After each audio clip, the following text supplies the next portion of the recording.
నంద్యాల జిల్లా మహానందిలో అఘోరి ప్రత్యేక పూజలు నిర్వహించింది. శ్రీ కామేశ్వరి సహిత మహానందీశ్వరి స్వామి అమ్మవార్లని దర్శించుకుని పూజలు చేసింది.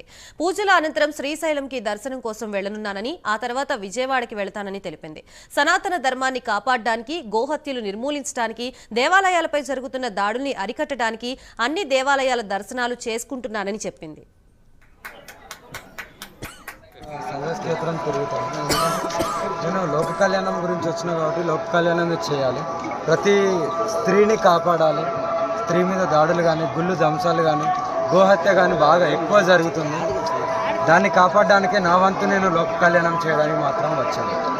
ఈ శివాలయాలు పోతున్నారు, అక్కడ మీకు ఎలా పోలీసు వాళ్ళ సహకారం, ప్రభుత్వాల సహకారం కూడా బాగుంది. భక్తులు కూడా బాగా సహకరిస్తున్నారు. నా వంతు నేను వస్తున్నాను, పూజ చేసుకొని వెళ్తున్నాను, దర్శనం చేసుకొని. ఇప్పుడు ఎన్ని చిత్రాలు చూస్తున్నారు, ఇంకా ఏమేమి చూడాలనుకుంటున్నారు?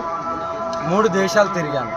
3 దేశాలు: శ్రీలంక, బంగ్లాదేశ్, ఇండియా అంటే మొత్తం తిరిగి అన్ని శైవ క్షేత్రాలు, పెద్ద పెద్ద పుణ్యక్షేత్రాలు, శక్తిపీఠాలు, జ్యోతిర్లింగాలు కూడా తిరగడం జరిగింది. ఇప్పుడు నెక్స్ట్ ఎక్కడ పోతుంది? నెక్స్ట్ శ్రీశైలం వెళ్తున్నాను. ముందైతే కర్నూలు వెళ్ళి నా కారు తీసుకొని, ఆ తర్వాత శ్రీశైలం, విజయవాడ, లాస్ట్ ఆంధ్ర. మీకు ఖర్చులు అవుతుంటాయి కానీ ఇది నా కారు కాదు, నా కారు వేరే ఉంది. నాకు భక్తులు ఉంటారు, వాళ్ళు ఎవరైనా సరే, పెట్రోల్ అయినా సరే